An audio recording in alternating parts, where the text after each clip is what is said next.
Haleluya. Kalau dipandang dari situ, saya ini dokter anak, saudaraku. Sebelum saya jadi ibu gembala, saya dokter anak, seorang staf daripada kedokteran, fakultas kedokteran di USU. Jadi saya sudah lama praktek sebagai dokter anak.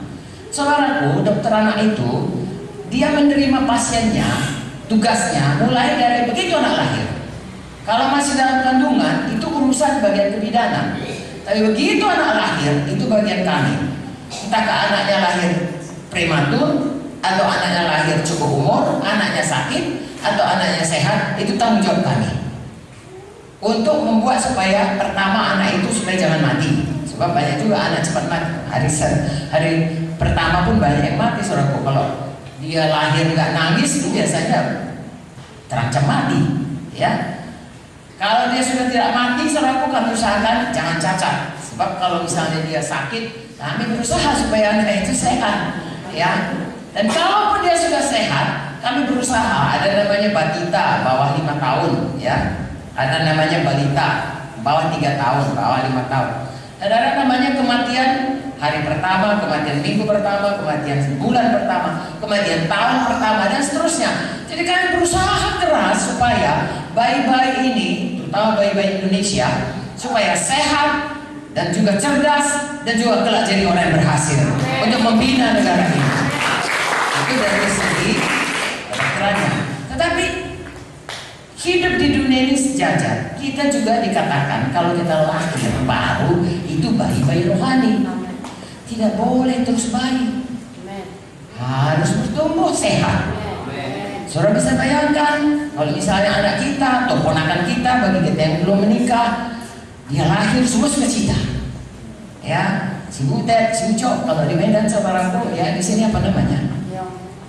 Nyong, non, sama, oke. Lalu kemudian sesudah umurnya setahun, dia masih juga seperti bayi baru lahir. Ya, dia pepes, padahal dia bisa jalan. Tentu kita kan merasa sedih. Ada apa dengan anakku ini, ponakanku? Kita kan sangat tidak bahagia. Atau udah 3 tahun saudaraku, dia sudah bisa makan sendiri, tetap nggak bisa makan. Secara badani kita tahu, tetapi secara rohani sering kita tidak begitu mengerti. Begitupun kita sudah lahir baru, kita bisa tidak bertumbuh. Bahkan kadang-kadang kita tidak setia. Hari ini saya mau ajak saudara, kalau kita begitu tidak sukanya, tidak bahagianya, anak-anak itu tidak bertumbuh, begitulah Tuhan kepada kita. Tuhan tidak suka kita tidak bertumbuh.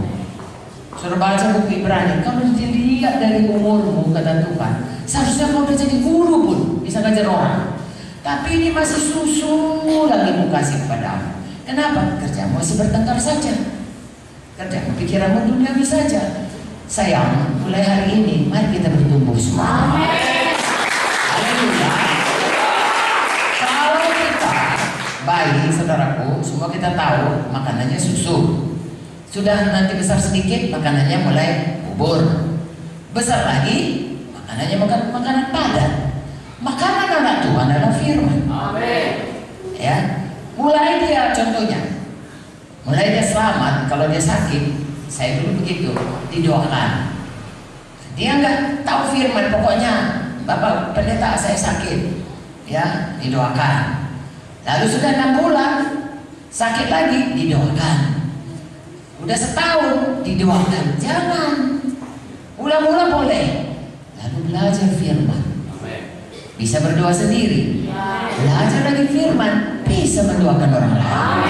Haleluya. Sehingga kita melihat dari bayi rohani menjadi anak-anak rohani, dewasa rohani, lalu kemudian bisa bukan memperanakkan dalam arti kata badani, bisa menyelamatkan orang lain lagi, memuridkan orang lain lagi, sehingga kita melihat kerajaan surga itu bertambah secara kuantitas, bertambah secara kualitas, semua bertambah dewasa dan semua bertambah banyak. Haleluya. Mengapa demikian? Karena pada mulanya pun Tuhan menciptakan manusia ini, itulah rencananya. Kalau kita baca, mari kita buka Alkitab kita, Kejadian 1, saudaraku. Kejadian 1 ayat 26, 27-28, berfirmanlah Allah, ayat 26, baiklah kita menjadikan manusia menurut gambar dan rupa kita, supaya mereka berkuasa atas ikan-ikan di laut, burung-burung di udara, dan atas ternak, dan atas seluruh bumi, dan atas segala binatang yang melata yang merayap di bumi. Maka Allah menciptakan manusia itu menurut gambarnya, menurut gambar Allah diciptakannya dia, laki-laki dan perempuan diciptakannya mereka. Ayat 28, Allah memberkati mereka, lalu Allah berfirman pada mereka, beranak cuculah, bertambah banyak, penuhilah bumi, taklukkanlah itu, berkuasalah atas ikan-ikan di laut, dan burung-burung di udara, dan atas segala binatang yang merayap di bumi. Kalau kita perhatikan ini, paling tidak 3 perkara yang harus kita perhatikan. Pertama, kita diciptakan segambar dengan Tuhan.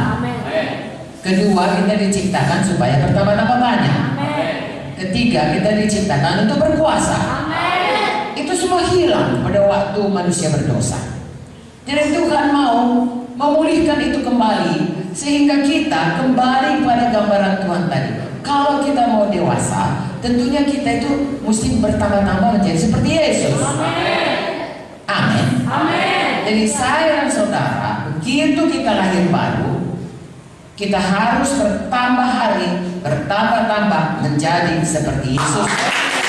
Haleluya.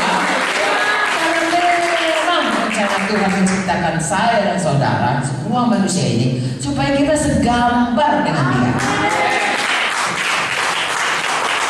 Kalau kita masih tetap seperti dulu, kalau dulu misalnya kita bohong, sekarang juga bohong. Kalau dulu kita ini suka khawatir, sekarang pun tetap khawatir. Kita tidak berubah, tidak menjadi seperti Yesus, dan orang tidak melihat kemuliaan Tuhan itu dikembalikan dalam hidup kita. Roma 3:23 berkata, semua manusia sudah berdosa dan kehilangan kemuliaan Allah. Tuhan mau memulihkan itu kembali dengan mengubahkan kita hari lepas hari.